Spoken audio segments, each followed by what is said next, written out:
అందరికీ నా వందనాలండి. ఎలా ఉన్నారు? బాగున్నారా? మీకు మీ కుటుంబానికి క్షేమం కలుగునుగాక. పరీక్ష కాలమును తట్టుకోలేకుండా ఉన్నావా? నేను నిన్ను పుటమి వేసి తిని వెండిని వేసినట్లు కాదు, ఇబ్బంది కొలివిలో నిన్ను పరీక్షించి తిని.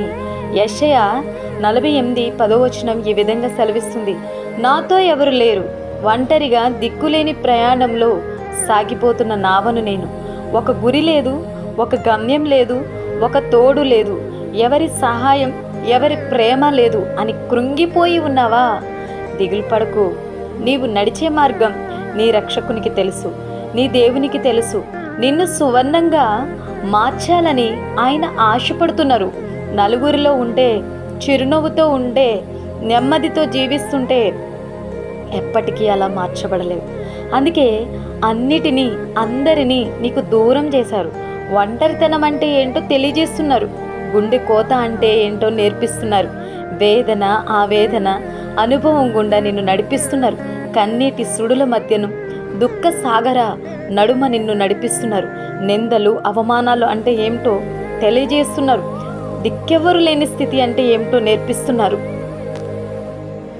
అవి అన్నీ నిన్ను ముంచివేయడానికి కాదు, నీవు ఆత్మహత్య చేసుకోవడానికి కాదు, నీవు విశ్వాసములు వెనుదిరిగి వెళ్ళిపోవడానికి కాదు, నీవు ఓడిపోవడానికి అస్సలు కాదు. అంబులు పెట్టే నురిపిడి మ్రానుగా నీవు మార్చబడుటకు ఈ ప్రపంచంలో నీలాంటి వాళ్ళు అనేకులు ఉన్నారు. కానీ వాళ్ళని ఆదరించేవారు, హక్కును చేర్చుకునేవారు, వారిని అర్థం చేసుకునేవారు, వారిని ఓదార్చేవారు కనుమరుగైపోయారు. అలాంటి వారిని నీవు ఓదార్చాలి అంటే మరి ఈ మార్గంలో నువ్వు నడిపించబడాలి కదా.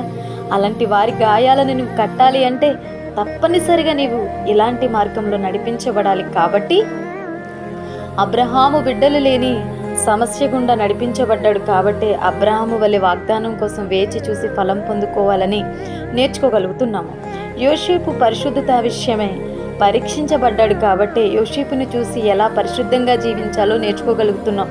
యోబు పరీక్షించబడ్డాడు. కాబట్టి రెండింతల ఆశీర్వాదం కోసం ఎలా జీవించాలో మనం నేర్చుకోగలుగుతున్నాం.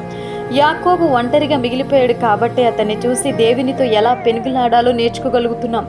దావీదు అనేక శ్రమల గుండా నడిపించబడ్డాడు. కాబట్టి అతన్ని బట్టి శ్రమలలో ఎలా జీవించాలో నేర్చుకోగలుగుతున్నాం. ఇలా మనకి దేవుడు ఇచ్చిన పరిశుద్ధ గ్రంథంలో అనేక మంది మనకి మాదిరిగా ఉన్నారు. అనేక పాఠాలు వారు మనకి నేర్పిస్తున్నారు.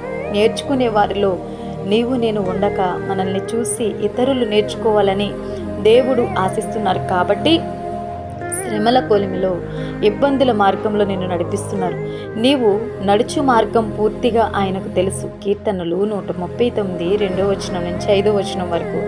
ఈ పరీక్షాకాలం ముగిసిన పిమ్మట చిగురించే పచ్చని ఒలీవ మొక్క పక్షుల అరుపులతో అందముగా వినిపించే సంగీత నాదముల వెండి మోసలో అగ్ని కొలిమిలో పరీక్షింపబడి బయటికి వచ్చిన శుద్ధమైన వెండిలా, శుద్ధమైన సువర్ణములా నీవు మెరిసిపోతావు.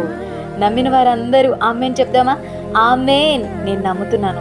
నీవు అనేకులకు మాదిరిగా ఉంటావు, అనేకుల గాయాలను కడతావు, నీ అనుభవాలను వారికి పాఠాలుగా చెప్తావు. కాబట్టి విశ్వాసమునకు కర్తయు దానిని కొనసాగించుటకు చాలిన వాడైన యేసుక్రీస్తుని చూస్తూ ఎదుట ఉంచబడిన విశ్వాసుల సాక్షి సమూహమును చూస్తూ వెనుదిరగక ముందుకు సాగు మిత్రమా.